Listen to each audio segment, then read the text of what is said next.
ಐಶ್ವರ್ಯ ಜೊತೆ ರೊಮ್ಯಾನ್ಸ್ ಮಾಡಿ ಇಂಡಸ್ಟ್ರಿಯನ್ನೇ ಬಿಟ್ಟಂತಹ ನಟ. ಆ ನಟ ಇಂಡಸ್ಟ್ರಿಯಿಂದ ದೂರ ಆಗೋಕೆ ಏನು ಕಾರಣ? ಹಾಗಾದ್ರೆ ಐಶ್ವರ್ಯ ಜೊತೆ ನಟ ಮಾಡಿದ್ದೇನು ಗೊತ್ತಾ?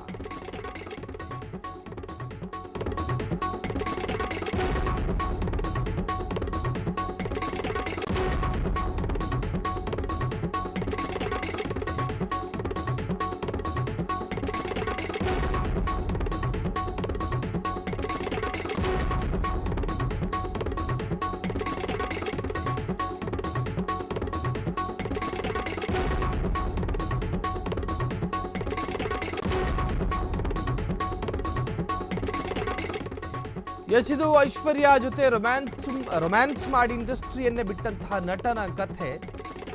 ಆ ನಟ ಇಂಡಸ್ಟ್ರಿಯಿಂದ ದೂರ ಆಗೋದಕ್ಕಿದ್ದಂತಹ ಕಾರಣ ನಿಜಕ್ಕೂ ಕೂಡ ಆಶ್ಚರ್ಯಕರ. ಹಾಗಾದ್ರೆ ಐಶ್ವರ್ಯ ಜೊತೆ ನಟನೆ ಮಾಡಿದ್ದೇ ಕಾರಣನ? ಆ ನಟ ಇಂಡಸ್ಟ್ರಿಯಿಂದ ದೂರ ಆಗೋಕೆ ಏನು ಕಾರಣ?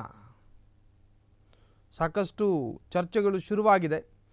ಐಶ್ವರ್ಯ ಜೊತೆ ರೊಮ್ಯಾನ್ಸ್ ಮಾಡಿದ್ದು ಆತನ ಸಿನಿಮಾ ರಂಗವನ್ನೇ ಬಿಡೋದಕ್ಕೆ ಕಾರಣ ಆಯ್ತಾ? ಆ ಒಂದು ಕಾರಣದಿಂದ ಈಗ ಬಹಳಷ್ಟು ಚರ್ಚೆಗೆ ಕಾರಣವಾಗಿರುವಂತಹದ್ದು ಒಂದು ಸ್ಟಾರ್ ನಟನಾಗಿ ಮೆರೆದಂಥ ಬಾಲಿವುಡ್ ನಟ ಆ ಒಂದು ಕಾರಣದಿಂದ ಅವಕಾಶ ಸಿಗದೆ ಒದ್ದಾಡಿದ್ದು. ಹಾಗಾದರೆ ಯಾವ ಕಾರಣಕ್ಕೆ ಇಂಡಸ್ಟ್ರಿ ತೊರೆದ್ರು ಎನ್ನುವಂತಹದ್ದು ಈಗ ಬಹಳಷ್ಟು ಚರ್ಚೆಗಳಾಗ್ತಾ ಇರುವಂತಹದ್ದು. ಹಾಗಾದರೆ ಐಶ್ವರ್ಯ ಜೊತೆ ನಟನೆ ಮಾಡಿದ್ದೇ ಕಾರಣನ? ಕೂದಲು ಉದುರುವಿಕೆಯಿಂದ ಬೇಸತ್ತಂತಹ ನಟ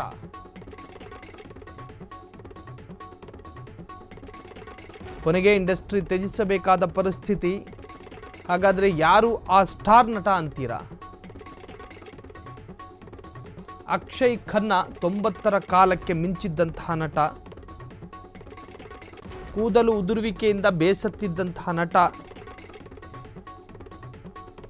ಈಗ ಛಾವಾ ಸಿನಿಮಾದ ಮೂಲಕ ಮತ್ತೆ ಇಂಡಸ್ಟ್ರಿಗೆ ಎಂಟ್ರಿ ಕೊಟ್ಟಿದ್ದಾರೆ.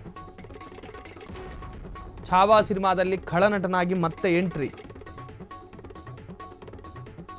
ಕೂದಲು ಉದುರುವಿಕೆಯಿಂದಾಗಿ ಸಿನಿಮಾ ತೊರೆದಿದ್ದಂತಹ ನಟ ಮತ್ತೆ ಈಗ ಛಾವಾ ಸಿನಿಮಾದ ಮುಖಾಂತರವಾಗಿ ಎಂಟ್ರಿಯನ್ನು ಕೊಟ್ಟಿದ್ದಾರೆ. ಕೆಲವೊಮ್ಮೆ ಗ್ಲಾಮರ್ಗಳು ಕೂಡ ಮ್ಯಾಟ್ರ್ ಆಗುತ್ತೆ. ಸಿನಿಮಾ ಕ್ಷೇತ್ರದಲ್ಲಿ ಸೌಂದರ್ಯ, ಏನು ಗ್ಲಾಮರ್ ಇವೆಲ್ಲವೂ ಕೂಡ ಕೌಂಟ್ ಆಗುತ್ತೆ. ಹಾಗಾಗಿ ದೂರ ಇದ್ದಂತಹ ವ್ಯಕ್ತಿ ಈಗ ಮತ್ತೆ ಛಾವಾ ಸಿನಿಮಾದ ಮುಖಾಂತರವಾಗಿ ಎಂಟ್ರಿ ಕೊಡ್ತಾ ಇದ್ದಾರೆ.